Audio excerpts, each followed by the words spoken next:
Rewrite the textbooks. Young Volcanoes on the Moon, presented by Science at NASA. Back in 1971, Apollo 15 astronauts orbiting the Moon photographed something very odd.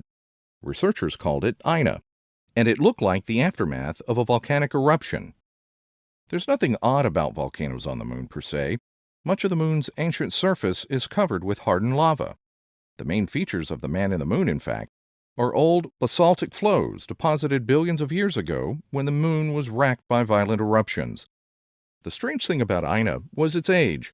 Planetary scientists have long thought that lunar volcanism came to an end about 1 billion years ago, and little has changed since. Yet INA looked remarkably fresh. For more than 30 years, INA remained a mystery, a one-off oddity that no one could explain. Turns out, the mystery is bigger than anyone imagined. Using NASA's Lunar Reconnaissance Orbiter, a team of researchers led by Sarah Braden of Arizona State University has found 70 landscapes similar to INA. They call them irregular mare patches, or IMPs for short. Discovering new features on the lunar surface was thrilling, says Braden. We looked at hundreds of high-resolution images, and when I found a new IMP, it was always the highlight of my day. The irregular mare patches look so different than more common lunar features like impact craters, impact melt, and highlands material, she says. They really jump out at you. On the Moon, it is possible to estimate the age of a landscape by counting its craters. The Moon is pelted by a slow drizzle of meteoroids that pepper its surface with impact scars. The older a landscape, the more craters it contains. Some of the IMPs they found are very lightly cratered, suggesting they are no more than 100 million years old. 100 million years may sound like a long time, but in geological terms, it's just the blink of an eye. The volcanic craters LRO found may have been erupting during the Cretaceous period on Earth, the heyday of dinosaurs.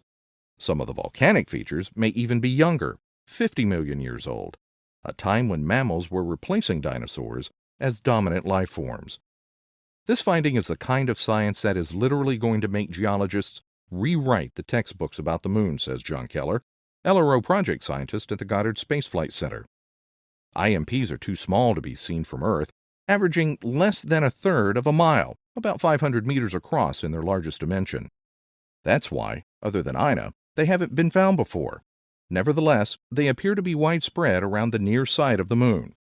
Not only are the IMPs striking landscapes, but also they tell us something very important about the thermal evolution of the Moon, says Mark Robinson of Arizona State University, the principal investigator for LRO's high-resolution camera. The interior of the Moon is perhaps hotter than previously thought. We know so little of the Moon, he continues. The Moon is a large, mysterious world in its own right, and it's only 3 days away. I would love to land on an IMP and take the Moon's temperature firsthand using a heat probe. Some people think the Moon looks dead, but I never thought so, says Robinson, who won't rule out the possibility of future eruptions. To me, it has always been an inviting place of magnificent beauty, a giant magnet in our sky drawing me towards it. Young volcanoes have only turned up the heat of the Moon's allure, says Robinson. Let's go. For more news about alien volcanoes, on the Moon and beyond, visit science.nasa.gov.